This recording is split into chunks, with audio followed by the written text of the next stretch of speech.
शुरुआत करेंगे हम नीतीश कुमार की खबर से, जिन्होंने कल विधानसभा में महिलाओं को लेकर अपने एक विवादित बयान पर आज फौरन झटपट अंदाज में माफी मांग ली है। बीजेपी ने नीतीश की तगड़ी घेराबंदी का प्लान बनाया था।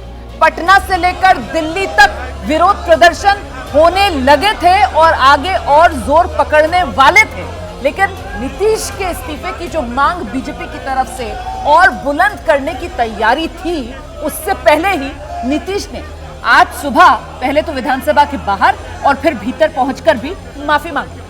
तो विधानसभा के भीतर भी नीतीश ने माफी मांगी। नीतीश की तरफ से कहा गया, मैं अपनी निंदा करता हूं, मैं शर्म कर रहा हूं, मैं अपने शब्द वापस लेता हूं। हंगामे के बाद अब सदन जो है वो 2 बजे तक के लिए स्थगित कर दी गई है, सदन की कार्रवाई। तो नीतीश कुमार ने आज सुबह पहले विधानसभा के बाहर और फिर सदन के भीतर भी खुद माफी मांग ली। सुनिए। तो जो हम लोगों ने कहा कि अगर पढ़ लेगी लड़की और वो जब शादी होगा लड़का लड़की में, तो जो पुरुष है वो तो रोज रात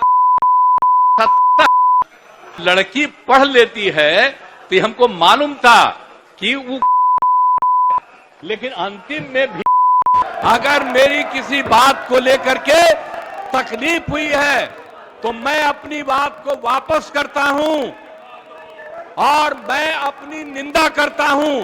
मैं दुख प्रकट करता हूं कि मेरे किसी एक शब्द के चलते अगर किसी को तकलीफ हुई है तो हम आपने कहा मुख्यमंत्री शर्म करें। ये जो बयान आप सुन रहे थे ना, अमूमन नेताओं की तरफ से इस तरीके के बयान सुने नहीं जाते हैं, क्योंकि नेताओं को लगता है उनकी जो बात है वो तो ब्रह्म वाक्य है, वो तो गलत हो ही नहीं सकती है, माफी मांगना तो बहुत दूर की बात है। लेकिन यहां नीतीश कुमार ने फौरन ही कोर्स करेक्शन कर लिया। नीतीश कुमार ने माफी मांगी, पर नीतीश की माफी से बीजेपी का विरोध तो थम नहीं रहा है। बीजेपी के हंगामे की वजह से ही विधानसभा की कार्रवाई जो है वो दोपहर 2 बजे तक के लिए स्थगित की गई है। बीजेपी नीतीश के इस्तीफे की मांग पर अड़ी हुई है। हमारी मां बहनों को इस तरह से सदन के अंदर शर्मसार करना जो पूरा देश देखा है।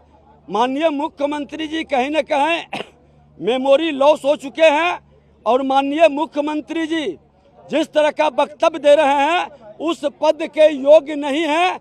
इनको इस्तीफा दे देना चाहिए, क्योंकि मुख्यमंत्री की याददाश्त कमजोर पड़ गई है, मेंटल तौर पर कहीं न कहीं बीमार और अस्वस्थ हैं। इनके द्वारा कुछ भ्रष्ट ऑफिसर्स और कुछ भ्रष्ट लोग मिलकर के गलत बिहार के साथ गलत खेल खेला जा रहा है। इसलिए इनका मेडिकल जांच पहले हो और इस्तीफा देना चाहिए। ये सदन में अब बैठने योग्य नहीं रहे हैं, इसलिए हम मांग करते हैं कि मुख्यमंत्री जी कत्ल करके माफी मांगना ये आपके फितरत में हो सकता है।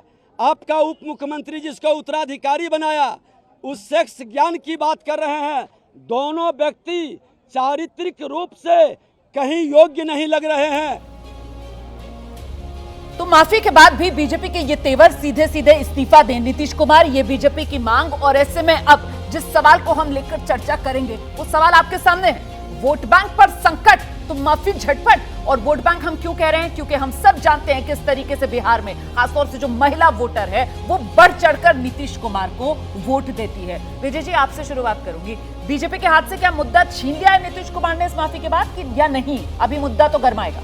थोड़े दिन तो गरमाएगा, लेकिन ये जो आपने कहा ना कि वो ब्रह्म वाक्य समझते हैं राजनेता, उसका सवाल का जवाब आपने खुद ने दिया कि वोट बैंक पर जब संकट होता है ना तो सब ब्रह्म वाक्य धरे रह जाते हैं और तुरंत जो है कोर्स करेक्शन करते हैं, माफ़ी मांग लेते हैं। और मुझे लगता है कि अब नीतीश कुमार ने जो कहा वो उस पर चर्चा करने की जरूरत नहीं। जब खुद कोई माफ़ी मांग ले और हाउस के अंदर माफ़ी मांग ले, और कल का हाउस को मैंने देखा था कि उसमें कोई उस तरह का रिएक्शन नहीं था आज जितना हुआ।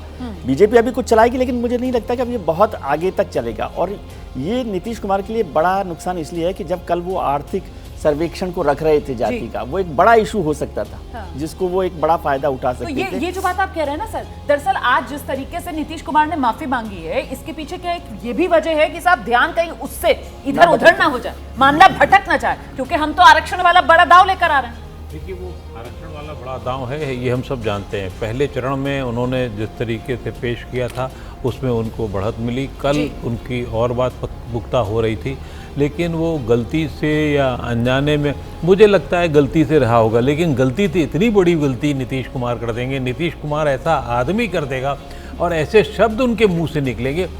मैं उनको बहुत व्यक्तिगत रूप से, और क्योंकि खुद रहा हूँ बहुत सारे साल वहाँ पर, तो मैं जानता हूँ। आप जो बात कह रहे हैं ना, मतलब वाकई में एक मुख्यमंत्री के मुंह से इस तरीके की अमर्यादित भाषा निकलना, हालांकि चाहे जेडीयू हो या फिर आरजेडी, जाहिर सी बात है उनकी मजबूरी रही, सेक्स एजुकेशन और प्रैक्टिकल बात, इस तरीके के बयान उनके बचाव में कहे गए, लेकिन शायद समझ में जल्दी आ गया कि इससे नुकसान होगा और इसीलिए माफी। देखिए, अगर वो यौन शिक्षा के प्रश्न पर जोर देना चाहते थे तो उसके लिए तो एक स्थापित भाषा है, खुद स्थापित भाषा का इस्तेमाल करके आप अपना वो संदेश दे सकते हैं। उसके लिए आप इस तरह की भाषा का इस्तेमाल करें, ये इसकी कोई जरूरत नहीं है। ठीक है। तो वो एक असावधानी के क्षण में, हालांकि वो बहुत परिपक्व और समझदार राजनेता हैं और बिहार की महिला वोटरों में काफी लोकप्रिय भी रहे हैं। स्त्रियों ने उनको वोट दिया है। पिछला विधानसभा चुनाव जो भारतीय जनता पार्टी के साथ मिलकर वो जीते थे, उसमें स्त्रियों के वोट जो उन्हें मिले, उसका एक महत्वपूर्ण योगदान था।